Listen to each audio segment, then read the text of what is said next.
Tjena och ni är välkomna tillbaka igen. Idag som kommer till en Angry Beginner episod.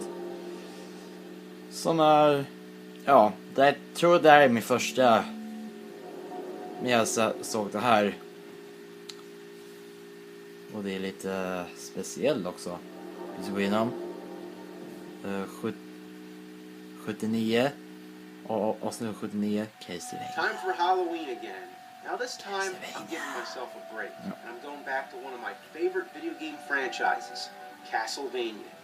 It never stops. The same way Dracula keeps getting resurrected, I keep finding these games just creeping into my subconscious. The same way the Belmont family has to keep putting evil back in its place, I'm cursed to keep doing game reviews and constantly mentioning Castlevania. Say from the Castlevania, it kind of reminds me of the Castlevania.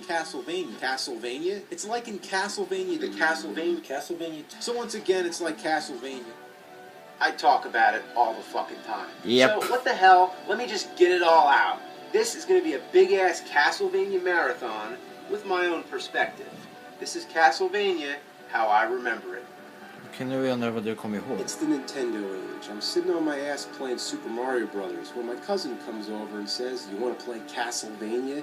Instantly, it triggered images of Dracula in my mind and of all the frightening horrors that lurk in the dark. We popped that evil son of a bitch in the Nintendo and bam!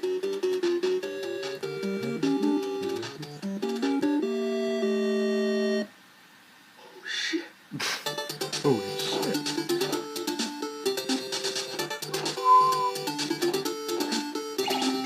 What can you say? It's side-scrolling 2D action at its finest. Now keep in mind, NES was in its early years, so I was still getting used to games that consisted of more than one screen. When I got to the giant bat, I thought it was Dracula, but nope, just the first level boss. I still had a whole game ahead of me. Not only is it a culmination of our classic gaming sensibilities, but of all the horror cliches. We have mummies, hunchbacks, and the Frankenstein monster straight out of the Universal movies. It also reminds me of the Hammer horror films with all its gothic scenery, and it draws from Greek mythology too, like the Medusa. Even the Grim Reaper makes an appearance. Death himself takes orders from Dracula. This game is simply a masterpiece. I love it.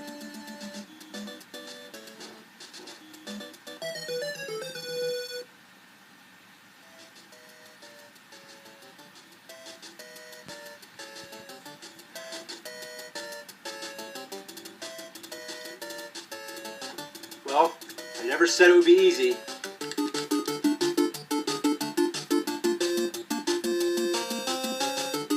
Yep. I am prepared to talk about the more frustrating aspects of the game, but first I want to discuss the more quirky moments, just those funny fantasy video game elements that are usually taken for granted. One thing I never understood, after you defeat a boss, an orb comes down and you have to touch it. What's the point? Couldn't the next level just start right away? Why do I have to touch an orb? And besides, what the fuck is an orb anyway? Just a glowing ball? Another thing I want to know is who is the architect for this castle? All these blocks and staircases have no rhyme or reason. How about all these candles? They're everywhere. But the Simon Belmont, that's common. You see a candle, you whip it, and hearts come out. If I were to whip a fucking candle, would hearts come out? I'd like to know. Det kommer inte ens funka. What? Oh shit! In most games, hearts replenish your health. But in Castlevania, they're basically ammunition for whatever weapon you're holding. In the second game, the hearts are currency. So in a nutshell, the hearts in Castlevania games are anything but health. The only thing that replenishes your health are food that Simon conveniently finds in the walls. I always thought it was a roasted turkey or a carved ham right out of a Tom and Jerry cartoon. However, the instruction manual says that it's a pork chop. Okay, well that's a pretty big pork chop. Who cooked it anyway and hid it in the fucking wall? And if you were Simon Belmont, would you eat an old pork chop that you found in a wall? It must be fucking dirty. I do have to say that would be convenient if all I had to do was just whip the wall when I was hungry. Yeah. This wall would break it. There's a fucking pork chop in this wall. I would so eat it. Now let's talk about the difficulty. I don't think anyone would deny this is one of the hardest games ever made. And it's all because of one simple problem. When Simon gets hit, he jumps back. You could have full health, but just because there's a pit behind you, you're dead. It's a severe handicap that fucks up the entire game and the rest of the series. Nästan. Then there's certain enemies that just piss the shit out of me. There's hunchbacks which jump all over the place. I used to think they were monkeys. And then of course there's those enemies that just fly across the screen, like the Medusa heads and the bats. The hardest part in the entire game, besides Dracula, is the hall right before the Grim Reaper. You have Medusa heads coming at you from both directions, and two knights throwing axes at two different altitudes. I mean, look at the pattern going on here. Anything that hits you drains a quarter of your health. So that means 4 hits and you're dead. Oh, but the knights take 9 hits. 9 fucking hits. You can't even concentrate on attacking them because you're too busy dodging Medusas. But you can't dodge the Medusas because you're too busy dodging the axes. But you can't dodge the axes because you're trying to hit the knight. But you can't hit the knight because the game's driving you fucking crazy. It's like a test. It's a test to the shit. Whoa. When you get to Dracula, don't even bother fighting until you stock up on hearts. Go back down the steps, come back up, and all the candles are back. Rinse and repeat.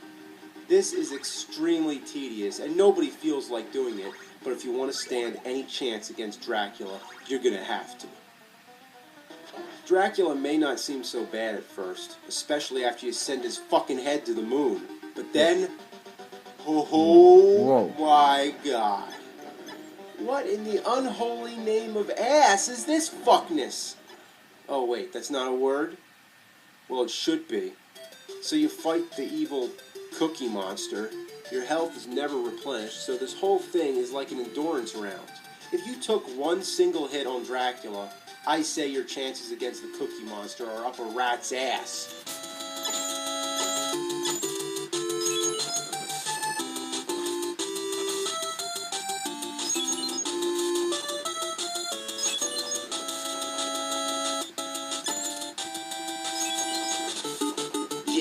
It took me 20 years, but I finally got this game beat.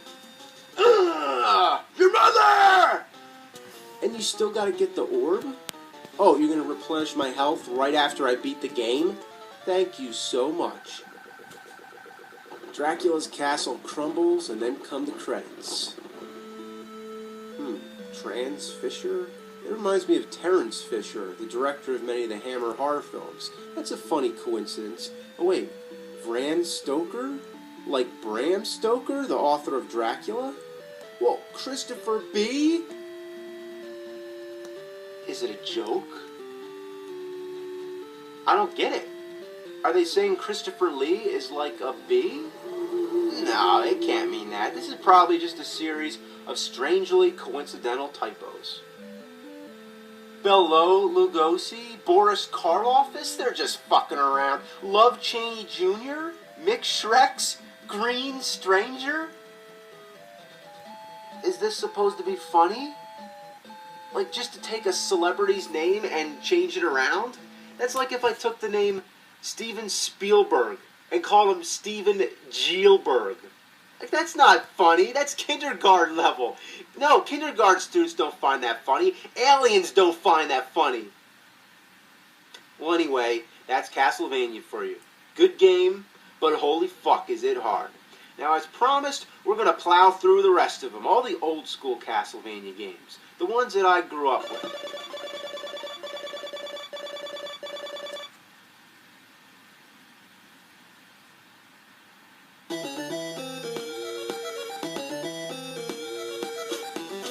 Not that one.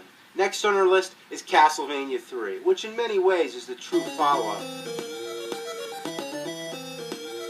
No, I already reviewed that game. So anyway... No. Stop. Stop. Stop!